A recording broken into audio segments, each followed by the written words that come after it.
அஸ்ஸலாமு அலைக்கும். Hi friends. Working விமனாக இருந்தாலும் இல்லை ஹோம் மேக்கராக இருந்தாலும் மார்னிங் 7 இல்லை 8 o'clock உங்களுக்கு ரொம்ப ரொம்ப பிஸியான மார்னிங் டைம் ரொட்டீனாக இருக்கும். ஸோ எனக்கு மார்னிங் 5 ஏஎம்லேருந்து 7 ஏஎம் எந்த அளவுக்கு பிஸியான மார்னிங் நான் என்னெல்லாம் செய்வேங்கிறது உங்கள் கூட இந்த வீடியோவில் ஷேர் பண்ணிக்கிறேன். அதுக்கு முன்னே நம்ம சேனல் சப்ஸ்கிரைப் பண்ண எல்லாருக்கும் ரொம்ப ரொம்ப தேங்க்ஸ். சப்ஸ்கிரைப் பண்ணாதவங்க இப்போ சப்ஸ்கிரைப் பண்ணிக்கோங்க.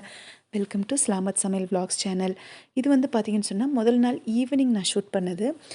என்னடா 5 ஏஎம் அப்படின்னு சொல்லிட்டு ஈவினிங் காட்டுனே அப்படின்னு நினைக்காதீங்க. மார்னிங் ரொட்டீன் தான். பட் அந்த மார்னிங் ரொட்டீனுக்கு நான் ஈவினிங் என்ன ப்ரிப்ரேஷன் செய்வேன் அப்படிங்கிறதுலேருந்து இதை நான் ஷேர் பண்ணிக்கிறேன். ஸோ அதுக்காக தான் இது வந்து ஷூட் பண்ணது. இது வந்து பார்த்தீங்கன்னு சொன்னால் பின்னாடி வாக்கிங் போயிட்டு வரும்போது பார்த்தீங்கன்னா நான் கருவேப்பிலை கொஞ்சம் பறித்து எடுத்துக்கிட்டேன். கூடவே வந்து கத்திரிக்காவும் செடியில் ஒன்றே ஒன்று வந்திருந்தது, அதுவும் பறித்து எடுத்துக்கிட்டேன். ஸோ நைட் நான் என்ன பண்ணுவேன்னா அந்த கருவேப்பிலை வந்து தண்ணியில் போட்டு கொதிக்க வச்சு எடுத்து வச்சுருவேன். ஏன்னா மார்னிங் வந்து நான் டீ காஃபி குடிக்க மாட்டேன் அப்படின்னு சொல்லியிருந்தேன் இல்லையா, அதுக்காக தான். எப்போவுமே இது குடிப்பேனா சின்ன வயசுலேருந்தேன்னு கேட்டால் அப்படிலாம் கிடையாது. பசங்கள்லாம் பிறந்ததுக்கு அப்புறம் தான். ஸோ அது கொதிச்சதுக்கப்புறம் எடுத்து மூடி வச்சுட்டு நைட்டு வந்து கடலக்காவும் மார்னிங் பிரேக்ஃபாஸ்ட்டுக்கு தேவை அப்படின்னு சொல்லி சட்னிக்காக அதையும் வறுத்து எடுத்து வச்சுட்டு அரிசியும் ஊற வச்சுட்டேன். ஸோ நெக்ஸ்ட் டே மார்னிங் வந்து பார்த்திங்கன்னா ஏஞ்ச உடனே முதல் வேலையாக ஊற வச்சுருந்த அரிசி வந்து ஸ்டவ்வில் வச்சு விட்டுட்டு ஒவ்வொன்றா வந்து ஸ்டவ்வில் வச்சு விட்டேன் அடுத்தடுத்து வேகிறதுக்கு. ஸோ ஒவ்வொன்றும் வந்து வெந்து வர்றதுக்கும் விசில் வர்றதுக்கும் சரியாக இருக்கும். அதுக்குள்ளே வந்து பார்த்திங்கன்னா முதல் நாள் நைட் தண்ணி போட்டு வச்சுருந்தேன் இல்லையா, கருவேப்பிலை தண்ணி, அது வந்து நான் போட்டு குடிச்சுக்குவேன். நான் அப்படியே குடிச்சுக்குவேன். ஹஸ்பண்ட்க்கு மட்டும் பார்த்தீங்கன்னு சொன்னால் கொஞ்சம் சுட வச்சு கொடுத்துருவேன். நான் சூடு இல்லாமலே குடிச்சுக்குவேன். அவர் வந்து இதை குடிச்சிட்டு வாக்கிங் போயிட்டு வரதுக்குள்ளேயே நான் அடுத்தடுத்து பசங்களுக்கு உண்டான பிரேக்ஃபாஸ்ட் லஞ்ச் வேலையை முடிச்சிருவேன். வந்து வெந்தாச்சு. அது வடித்து எடுத்து வச்சுட்டு பார்த்தீங்கன்னு சொன்னால் நான் காய் கட் பண்ணிட்டேன். காய்கறி வந்து கட் பண்ணிட்டேன் அரிசி வேகிறதுக்குள்ளேயே. இது வந்து எதுக்குன்னு பார்த்தீங்கன்னா அந்த ஒரே ஒரு கத்திரிக்காய் மட்டும் வச்சு எதுவுமே செய்ய முடியாது இல்லையா, அதனால் அந்த ஒரு கத்திரிக்காயோடு சேர்த்து கொஞ்சம் மிக்ஸ்டு வெஜிடபிள்ஸ் போட்டு சாம்பார் வச்சுக்கலாம் அப்படின்னு சொல்லிட்டு அரிசி வந்து வேக வைக்கும்போதே பார்த்திங்கன்னா துவரம் பருப்பும் வேக வச்சுக்கிட்டேன். ஸோ இதெல்லாம் வெந்து வரதுக்குள்ளேயே காயும் கட் பண்ணி எடுத்து வச்சுக்கிட்டேன். சாம்பார் வந்து மேக்ஸிமம் நான் பசங்களுக்கு லஞ்சுக்கு கொடுக்க மாட்டேன். ஏன் அப்படின்னு சொன்னால் கொஞ்சம் சிந்திடும், அப்படி இல்லைனா பசங்களுக்கு சாப்பிட்றதுக்கு கொஞ்சம் கஷ்டமாக இருக்கும் அப்படிங்கிறதுனால. பட் இன்றைக்கி கேட்டேன், பசங்க ஓகேனாங்க. அந்த கத்திரிக்காவோட கூட வந்து கொஞ்சம் காய்கறி, வீட்டில் இன்னொரு கத்திரிக்காய் இருந்தது ஃப்ரிட்ஜில். ஸோ அது இது எல்லாமே சேர்த்து மிக்ஸ் பண்ணிக்கலாம் அப்படின்னு சொல்லி செஞ்சிடலான்னு எடுத்து வச்சுட்டேன். ஸோ அந்த காய்கறியும் வெந்து வரதுக்குள்ளேயே நான் பாலும் எடுத்து வச்சுட்டேன். பசங்களுக்கு வந்து பால் வந்து ஆறி வரணும் இல்லையா அவங்களுக்கு கொடுக்கறதுக்கு, அதனால் பாலும் வந்து காயறதுக்கு எடுத்து வச்சுட்டேன். அந்த பால் வந்து காஞ்சு வந்ததுக்கப்புறமா பார்த்தீங்கன்னு சொன்னால் சாம்பாரும் தாளிப்பு போட்டு எடுத்து வச்சுட்டு கூடவே வந்து பொரியல் செய்கிறதுக்கு நான் காய் கட் பண்ணி எடுத்துக்கிட்டேன். காய் வந்து பார்த்திங்கன்னா இன்றைக்கி சௌச்சௌ பொரியல் தான் செய்யலாம் அப்படின்னு சொல்லிட்டு காயும் கட் பண்ணி எடுத்து வச்சுட்டேன். கட் பண்ணி வேகவும் வச்சுட்டேன். நான் அதை வந்து ஷூட் பண்ணலை. பிகாஸ் எனக்கு நான் ஆல்ரெடி சொன்ன மாதிரி வ்ளாக்ஸ் எல்லாம் நான் ஆல்ரெடி எடுத்து பழக்கம் கிடையாது. அப்படிங்கிறதுனால எனக்கு ஷூட் பண்ணணும் அப்படிங்கிறது கரெக்டாக தோணலை. அதனால தான் உங்களுக்கு புரியும்னு நினைக்கிறேன். வந்து அதிகம் பழக்கம் இல்லைங்கிறதுனால தெரியல. இனி போக போக நான் சரி பண்ணிக்கிறேன். புரிஞ்சுக்குவீங்கன்னு நினைக்கிறேன். ஓகே, இப்போ அது காயும் வந்து வேக வச்சுருந்ததுனால டக்குன்னு நான் வந்து தாளிப்பு மட்டும் அப்படியே போட்டுட்டேன். ஆல்ரெடி இந்த பொரியல் சாம்பார்லாம் வந்து எல்லாருக்கும் தெரியும் தான். நான் சாம்பார் எப்படி வைக்குவேன்ற ரெசிப்பியும் நான் ஆல்ரெடி ஷேர் பண்ணியிருக்கேன். அதனால இதில் சொல்லிக்கல. இந்த தாளிப்பு வந்து பார்த்திங்கன்னு சொன்னால் நான் சாம்பாருக்கு தாளிப்பு போடும்போதே பொரியலுக்கும் சட்னிக்கும் தாளிப்பு போட்டே வச்சுடுவேன். ஏன்னா நம்மளுக்கு கேஸ் டைம் எல்லாமே மிச்சம் ஆகும். பொரியலோ இல்லை சாம்பாரோ செய்யும்போதே நம்ம சட்னிக்கு வேண்டிய தாளிப்பும் போட்டு வச்சிட்டோன்னு சொன்னால் டக்குன்னு வேலையும் முடியும். அண்ட் வந்து சட்னி வந்து பார்த்திங்கன்னா நான் எல்லா சமையலும் முடித்ததுக்கு அப்புறம் தான் சட்னியும் அரைப்பேன். நம்ம காலையில் 5 மணிக்கே மிக்ஸி போட்டோம்னு சொன்னால் அப்போ பசங்களுக்கு தூக்கம் கெட்டுரும் இல்லையா, அதனால தான் எல்லா வேலையும் முடிச்சுட்டு அப்புறம் தான் மிக்ஸி போடுவேன். அது கரெக்டாக பசங்களும் எழுந்திரிக்க சரியாக இருக்கும். பசங்களும் எழுந்திரிச்சிட்டு அவங்க ரொட்டீன்லாம் முடிச்சுட்டு ப்ரஷ் பண்ணிட்டு வந்து பால் போட்டு கொடுத்துட்டு தான் அப்புறம் டிஃபன் கொடுக்கறது. அவங்களும் அதுக்குள்ளே குளிச்சுட்டு வந்துடுவாங்க. ஸோ நானும் அப்புறமா தோசை ஊற்ற ஆரம்பிச்சிட்டேன். ஸோ எல்லா வேலையும் முடிஞ்சது, பிரேக்ஃபாஸ்ட்டு லஞ்சு பசங்களுக்கு வேண்டியதெல்லாம் செஞ்சுட்டோம் அப்படின்னு நினைக்கும் போது தான் பார்த்தீங்கன்னு சொன்னால் எனக்கு தோசையும் சட்னியும் சாப்பிட்றதுக்கு தோணலை.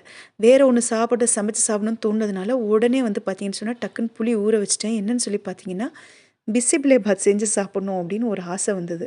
ஸோ உடனே வந்து பார்த்தீங்கன்னு சாமை அரிசி வந்து எடுத்துக்கிட்டேன். சிறுதானியத்தில் தான் இன்றைக்கி செய்ய போகிறேன். ஸோ சாமை அரிசி எடுத்து குக்கரில் சேர்த்துட்டேன். ஆல்ரெடி துவரம் பருப்பு வேக வச்ச குக்கர் தான். ஸோ சாம்பாருக்கு வேக வச்சது தானே, அதோடையே சாமை அரிசி எடுத்துக்கிட்டு அது கூடவே அதே ஈக்குவல் அளவுக்கு துவரம் பருப்பும் எடுத்துக்கிட்டேன். எடுத்துகிட்டு இது கூடவே வந்து பார்த்திங்கன்னா காய்கறி எல்லாம் கட் பண்ணிக்கிட்டேன். ஆல்ரெடி இருந்த காய்கறிகள் வந்து பார்த்திங்கன்னா உருளைக்கிழங்கு, கேரட், கேப்சிகம், சௌச்சௌ, நூல்கோல் இதெல்லாம் பட் அவசரத்தில வந்து பார்த்தீங்கன்னு சொன்னா, நான் எல்லா பக்கமும் தோசை ஒரு பக்கம், பசங்களுக்கு ரெடி பண்ணிட்டுருக்கிறது, தண்ணி பிடிக்கிறதெல்லாம் செஞ்சுட்ருக்கிறதுனால, இந்த டென்ஷன்ல பீன்ஸ் இருந்தது. சேர்த்து கட் பண்ணி போட மறந்துட்டேன். எடுத்து வச்சேன், கட் பண்ணி சேர்க்க மறந்துட்டேன். அது சமைச்ச அப்புறம் தான் வந்து சைடில இருந்தது கவனிச்சேன். சரி ஓகே பரவாயில்லன்னு சொல்லிட்டு, அம் கூடவே வந்து வெங்காயம், தக்காளி எல்லாம் சேர்த்து கட் பண்ணி, அது விசில் வச்சுட்டு, அது 4 விசில் வரதுக்குள்ள, அடுத்தது பசங்களுக்கு தோசையும் அடுத்தடுத்து போட்டுட்டு, ஸ்நாக்ஸும் எடுத்து வச்சிடலாம் அப்படின்னு சொல்லிட்டு. இது மரத்தில வந்து பப்பாளி பழம் வந்திருந்தது. 2 நாள் முன்னாடியே எடுத்து வச்சிருந்தேன். பழுத்தாச்சு. ஸோ இதையே ஸ்நாக்ஸுக்கு வச்சு விட்டுறலாம் அப்படின்னு சொல்லி பசங்களுக்கு எடுத்து வச்சுட்டேன். அண்ட் இந்த பப்பாளி வந்து பார்த்தீங்கன்னு சொன்னா, இன்னைக்கு வந்து மரத்துல இருந்து பழுத்து வந்திருந்தது. அதையும் பறிச்சு எடுத்து வச்சாச்சு. ஹஸ்பண்ட் வந்து பார்த்து எடுத்து வச்சிருந்தாங்க வாக்கிங் போயிட்டு வந்துட்டு. அ இதையும் இன்னும் 2 நாள் கழிச்சு கட் பண்ணிக்கலாம். ஓகே அடுத்து பசங்களுக்கு அவங்களும் குளிச்சுட்டுலாம் வந்துட்டாங்க. அவங்களுக்கும் வந்து பிரேக்ஃபாஸ்ட்டுக்கு தோசையும், கடலக்காய் சட்னியும் போட்டு குடுத்துட்டேன். அவங்க அத சாப்பிடுறதுக்குள்ளேயே பார்த்தீங்கன்னு சொன்னா, லஞ்ச் பேக் பண்ணிடலாம் அப்படின்னு சொல்லிட்டு.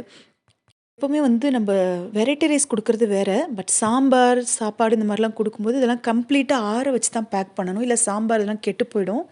அதேபோல வந்து சாம்பாரும் வந்து தனியா பேக் பண்ணிடுறது பெஸ்ட்டு. நான் அந்த மாரி தான் செய்வேன். ஏன்னா எவ்வளோதான் சாம்பாரும், சாதமும் ஆறி இருந்தாலும் தனித்தனியா இருக்கும்போது, நம்ம அத மிக்ஸ் பண்ணி பசங்க சாப்பிடும்போது டேஸ்ட் நல்லா தான் இருக்கும். ஆனா, அதே நேரத்தில அது வந்து நம்ம ஒண்ணா மிக்ஸ் பண்ணி வச்சுட்டோம்னு சொன்னா, ஒரு மாரி கெட்டியாயிடும். சாப்பிடுறதுக்கு டேஸ்ட்டா இருக்காது பசங்களுக்கு. ஆறியும் போயிருக்கும். ரொம்ப கெட்டியாயிடும். அதனால இந்த மாரி தனித்தனியா பேக் பண்ணிடுவேன். அண்ட் கூடவே வந்து பொரியல் வந்து தனியா பாக்ஸ்ல வேண்டாம், ரைஸ் மேலேயே வச்சுடுங்க அப்படின்னு சொல்லி பசங்க சொன்னாங்க. அதனால அவங்க கேட்ட மாரியே சாதத்து மேலேயே வந்து பொரியலையும் வச்சுட்டு பேக் பண்ணி எடுத்து வச்சுட்டேன். நான் பேக் பண்ணி வச்சுட்டா, அவங்களே அவங்களுக்கு உண்டானத பேக்ல தனித்தனியா எடுத்து வச்சுக்குவாங்க. ஸோ அடுத்தது வந்து பார்த்தீங்கன்னு சொன்னா, இதுக்குள்ள விசிலும் வந்து விசில் அடங்கியும் போச்சு 4 விசில் வந்து. இப்போ இதில வந்து பார்த்தீங்கன்னா, ஆல்ரெடி புளி வந்து கரைச்சு வடிகட்டி எடுத்து வச்சிருந்தேன். இப்போ இந்த புளி கரைசல வந்து இந்த காய்கறி, அரிசியோட சேர்த்துட்டு, இப்போ இது கூடவே வந்து நான் பிசிபெலேபாத் பவுடர் வந்து மிக்ஸ் பண்ணிக்க போறேன். இந்த பவுடர் வந்து நான் வீட்லயே செஞ்சது தான். இந்த பவுடர் வந்து சலாமத் சமையல் சேனல்ல ஆல்ரெடி நான் அப்லோட் பண்ணியிருக்கேன் இது வீடியோ. லிங்க் வேணா நான் டிஸ்கிரிப்ஷன்ல குடுக்குறேன். ரொம்ப சிம்பிள் அண்ட் ஈஸி. நம்ப இந்த பவுடர் மட்டும் அரைச்சு வச்சுட்டோம்னு சொன்னா, நீங்க இப்போ இந்த வீடியோல பார்க்கும்போதே தெரியும். ரொம்ப ஈஸியா நம்ம பிசிபெலேபாத் நெனச்சோனே செஞ்சிடலாம். ரொம்ப ரொம்ப சிம்பிள் அண்ட் ஈஸி. இப்போ உங்களுக்கு பார்க்கும்போதே தெரியும்.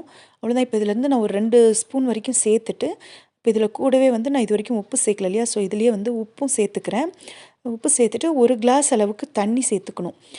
சேர்த்துட்டு நல்லா மிக்ஸ் பண்ணி விட்டுடலாம். இப்போ இந்த மசாலா, உப்பு, புளி தண்ணி எல்லாம் ஒண்ணு கூடுற மாரி நல்லா மிக்ஸ் பண்ணி விட்டுட்டு, ஸ்டவ்ல ஒரு 5 நிமிஷம் வச்சா போதும். நல்லா தள தள தளன்னு கொதிக்கணும். இதுக்கு வந்து பார்த்தீங்கன்னா, 5லருந்து 10 நிமிஷம் தான் ஆகும் அதிகபட்சம். ஸோ, நான் அதுக்குள்ள பார்த்தீங்கன்னா, அடுத்தடுத்து பசங்களுக்கு தோசை போட்டு குடுத்துட்டு, அவங்களுக்கும் ரெடி பண்ணிட்டேன். அதுக்குள்ள இங்கேயும் கொதிச்சு வந்தாச்சு. இப்போ இதுக்கு தாளிப்புக்கு வந்து பார்த்தீங்கன்னு சொன்னா, நான் ஆல்ரெடி பொரியல் செஞ்ச கடாயிலேயே செஞ்சுக்கலாம். தாளிப்பு தானே போட்டுக்கலாம். ஏன்னா நெறைய பாத்திரம் சேர்ந்தா நம்ப தான் வந்து அதையும் வாஷ் பண்ணணும். அதனால எண்ணெய், நெய் சேர்த்துட்டு, கடுகு, சீரகம், கருவேப்பிலை, அப்புறம் வெங்காயம் சேர்த்து வதக்கிட்டு, இந்த தாளிப்ப இதில மிக்ஸ் பண்ணி விட்டுட்டேன். அவ்வளோதான் சூப்பரா பிசிபெலேபாத் ரெடி. பார்த்தீங்கன்னா, எவ்வளோ குயிக்கா ரெடி ஆயிடுச்சு. நம்மளுக்கு அந்த பொடி மட்டும் ரெடியா இருந்ததுன்னு சொன்னா, ரொம்ப ரொம்ப ஈஸியா குயிக்கா நம்மளுக்கு இந்த வேலை முடிஞ்சிடும். ஸோ, இன்னைக்கு சிறுதானியத்தில செஞ்சது. அதே மாரி கொத்தமல்லி வந்து நான் சேர்க்க மறந்துட்டேன் அவசரத்தில. அதனால சாப்பிடும்போது தான் அது கவனிச்சேன். ஸோ, அதுக்கப்புறமா கொத்தமல்லி சேர்த்துட்டு நல்லா மிக்ஸ் பண்ணி விட்டுட்டு, அம் போட்டு சாப்பிட்டுட்டேன். அ என்னோட பிரேக்ஃபாஸ்ட் டைம் வந்து பார்த்தீங்கன்னு சொன்னா, பிஃபோர் 8 ஒரு 7, 7:30க்குள்ளேயே நான் சாப்பிட்டுடுவேன். ரொம்ப லேட் ஆச்சுன்னா வந்து 7:30 ரொம்ப லேட். ரொம்ப சீக்கிரமே சாப்பிடுவேன். நம்ம இந்த மாரி பிஃபோர் 8 சாப்பிடுறது நல்ல பழக்கமும் கூட. எனக்கு அப்படியே பழகியே போச்சு. ஒவ்வொருத்தருக்கும் ஒரு டைம் இருக்கும். இப்போ இதில வந்து நம்ம மிச்சர், கராபூந்தி எதுனாலும் சேர்த்துக்கலாம். ஆனா, எனக்கு இது கூட வந்து ஆனியன் ரைத்தா தான் சாப்பிட ரொம்ப ரொம்ப பிடிக்கும். ஸோ, இவ்வளோ வேலை செஞ்சுட்டோம். ஒரு சின்ன வேலை நம்மளுக்கு பிடிச்ச மாரி சாப்பிடலாம் அப்படின்னு சொல்லிட்டு, வீட்ல ஊத்தி வச்சிருந்த தயிரோட சேர்த்து இத மிக்ஸ் பண்ணி சாப்பிடும்போது அவ்ளோ நல்லாருக்கும். நம்ம கடை தயிர் சேர்க்கிறத விட வீட்ல வந்து நல்ல அந்த பட்டரியா, க்ரீமியா இருக்கிற தயிர் சேர்க்கும்போது தான் செம்ம டேஸ்ட்டா இருக்கும். அண்ட் பிரேக்ஃபாஸ்ட் வந்து சூப்பரா சாப்பிட்டு முடிச்சாச்சு. எவ்வளோ வேலை நம்ம செஞ்சாலும் நம்மளுக்காக நம்ம எதுவும் செய்ய மாட்டோம். அந்த மாரி நம்மளுக்காக நம்ம ஏதாவது செஞ்சு சாப்பிடும்போது பார்த்தீங்கன்னா, ரொம்ப ஹேப்பியா ஃபீல் ஆகும் இல்லையா? ஸோ எனக்கும் அப்படிதான் கொஞ்சம் ஃபீலா இருந்தது. நல்ல ஹேப்பி ஃபீலா இருந்தது. அடுத்தது பார்த்தீங்கன்னு சொன்னா, பசங்களுக்கு இதெல்லாம் ரெடி பண்ணதுக்கு அப்புறமா தான் ஹஸ்பண்ட்க்கு டீ போடுற டைம். அவருக்கும் டீ போட்டு குடுத்துட்டு, அடுத்தது பார்த்தீங்கன்னா, அவர் ஆஃபீஸ் கிளம்புறதுக்கு அவருக்கு பிரேக்ஃபாஸ்ட்டெல்லாம் ரெடி பண்ணணும்.